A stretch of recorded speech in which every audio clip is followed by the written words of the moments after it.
What's poppin', MVP gang and Laker Nation? Welcome to another PraviMVP basketball breakdown. And today we're diving into how Luka, LeBron, and AR-15 are going to elevate Ayton's game to an all-star level with a deep dive into their playmaking numbers and their scoring firepower. Support the channel. Become a member today at any level. It's appreciated. And I know you're not a hater. That's why my video in your algorithm. So go ahead and slap fire out that like button to keep real talk inside the algorithm. First, we're starting with a video from Ayton himself on how he's ready to perform in the LA for the purple and gold. Honestly, I'm gonna say first thanks to the Portland Trailblazers. Great organization as well, and it wasn't tough, making this decision, but just taking my time and embracing, being a free agent and just learning how this thing works properly. And the teams that me and my agents evaluated during that time span, I felt that Lakers was the best fit. Being around the two best playmakers in the league, and just Laker Nation, just having a fan base is, just behind them is insane. I've never seen before, and just to be a part of it, knowing that the winning legacy that this organization has, I know the expectations, and I know that winning is a lot. It means a lot here. Yeah, imagine just referring to Luka and LeBron, and kind of what a big man like you, how that can optimize your game. How do you think that can work on the court, and what have you seen from them over the years? Completely. I mean, they both averaged about 9 assists over their career span, and just the type of players they create with their teammates. They turn them into superstars, and they make them bigger than their roles and make them very important on the floor as well. And just seeing that and finally getting the chance to go in and experience that would be big for me, and just get me back to my full form. Let's get into how the Lakers just recreated Showtime in LA, as this version of the Lakers will supply highlights on a daily basis. Why Luka's playmaking unlocks Ayton's prime. Number one, elite assist rate. 30 to 32%, which is graded at a A+ grade. Luka creates offense at a historic level. He assists on nearly a third of all possessions when on the floor, meaning Ayton, a skilled finisher, mid-range shooter, will consistently be fed high-quality looks, whether it's a lob, the pocket pass, or the dump off. Luka has every tool needed to maximize a big man's touches, as he can do passes that only you do in a video game, as Luka has that type of creativity, flair, and just the overall playmaking ability. This mirrors the way elite guards like Steve Nash or Chris Paul turn solid bigs into all-star threats. Luka's assist rate is already at that level. Like when you pay attention, Chris Paul on his last legs, as I stated previously in my last video, that he and Ayton had the number one pick and roll efficiency based on the volume that they roll. Him with the last legs, Chris Paul. So what you think he about to do paired with Luka? Number two, his assists per minute per 40 minutes, which is 11.5, graded also at A+. This put Luka in the top 2% of all playmakers. The volume is insane. It shows not just vision, but stamina and usage dominance. With Ayton running the floor or sealing deep in the post, Dončić will have a reliable target for those high reward plays, like at least at minimum 10 times per game. This directly benefits Ayton's scoring and consistency, and it will boost his field goal percentage, making him one of the more efficient offensive threats without needing to force any post touches. Like in this position that Ayton is about to be in, there is absolutely nothing he will ever have to force while he's on the court. All he has to do is play his game and keep his motor high, which that's already, he ready for that because he ready to eat.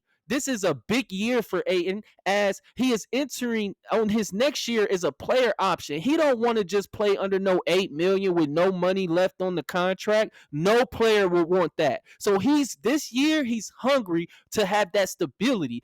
within being rewarded with a contract after his good play. But Doncic directly benefits Ayton's scoring consistency and boosts his field goal percentage. I'm telling you, you're going to see it because of the number 3 point. He's a pick and roll maestro, averaging 8.2 pick and R ball handler possessions per game, rated once again at A+. This is where Luka literally becomes deadly. This whole pairing with him and Ayton, they're going to thrive in the pick and roll. Ayton is a strong roller with soft hands and a mid-range jumper. Luka manipulates defenses by forcing the drop coverage to collapse, snaking around screens and baiting defenders, and reading help defenders in real-time reaction speed that not most players have, is which makes him a true superstar. The PNR reps between Luka and Ayton will become automatic, like a modern version of Nash or Amari Stoudemire or Harden and Capella.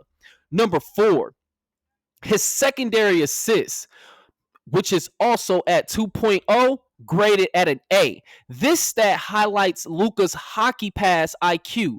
Even when Ayton isn't the direct recipient, Luka's ability to manipulate defenses, set up the next guy, which keeps Ayton involved in flow possessions and allows him to crash for easy cleanup buckets or step into rhythm shots. Number 5, passes leading to field goals. 20 points per game created via assists. That is another A+ grade. This is historic all-time level impact. Over 20 points per game Luka generates through passing.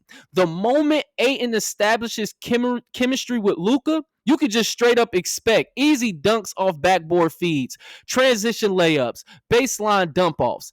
Ayton doesn't need to create his own shot to average 18 to 20 points per game next to Luka. Luka will just simply create that for him, playing his own game, and with Ayton being himself, you don't really have to force too much. Once he learns how Luka is playing, and once Luka knows where he wants it, it's going to be so automatic, bro.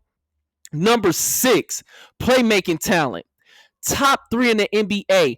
A+ grade. This all-around metric confirms the obvious. Luka isn't just great at assists, he's elite at all forms of playmaking. He is number 1 in gravity. Then he has excellent decision-making paired with the versatility, PNR, ISO, transition, post-entry. Pairing a top 3 playmaker with high upside big man is a recipe for sustained success and an offensive identity. The long-term outlook is Luka is under contract and Ayton is still in his mid-20s. With the proper coaching, floor spacing, and a few years of chemistry, I'm telling you, because they both have the same agent. This year goes well, they're both going to sign long-term deals. That's the plan, to be in LA. While agent wouldn't want both of his clients in LA on the biggest stage. This is all about, not only is it about the game on the court, you got to also understand the game off the court. So Ayton is going to become that 20 and 10 guy on elite efficiency, and Luka continues to average 10 assists nightly. Their two-man game becomes the team's offensive core. Verdict: Luka's elite playmaking is the foundation for unlocking Ayton's full potential. It's not just a good fit, it's the kind of pairing that could define a franchise for a decade. Now, let's touch on how LeBron, the NBA's all-time leading scorer and playmaking savant, will elevate Ayton's game. With LeBron, he makes the game easier for everyone. As his experience, he can help make the game slower for Ayton while taking attention and pressure off of Luka, while freeing up Austin for clean looks and making Ayton an afterthought for the defense, which is exactly how he'll dominate in LA. Let's talk about it. The LeBron James effect, because this is chess, not checkers, especially when he's on the court. When you add LeBron to Luka, Ayton, Austin Reaves lineup, it's not just about scoring. It's about orchestration. LeBron makes the game easier for everyone, period. First off, the man still ranks in the top 5 in playmaking talent in the entire NBA. His assist rate sits around 28 to 30%. That's in the 92 percentile. He's literally assisting on nearly a third of all plays while sharing the ball with another elite creator like Luka. That's not normal. That's GOAT level adaptability. He's dishing out 10 assists per 40 minutes, which also equals an A plus teammate, an A plus grade. That means constant pressure on the defense. And what does that do? It slows the game down for Ayton. It makes his decision making off the take all the decision making just straight up off his plate and lets him just feast on clean dump offs, deep seals, roll lobs. That's where he's basically just going to be an afterthought on the scouting report, but they going to start to notice that you got to put Deandre Ayton on your scouting report in LA because he going to go crazy. And don't sleep on the effect this has on Luka. Luka's already carrying a playmaking load that ranks among the top of the league.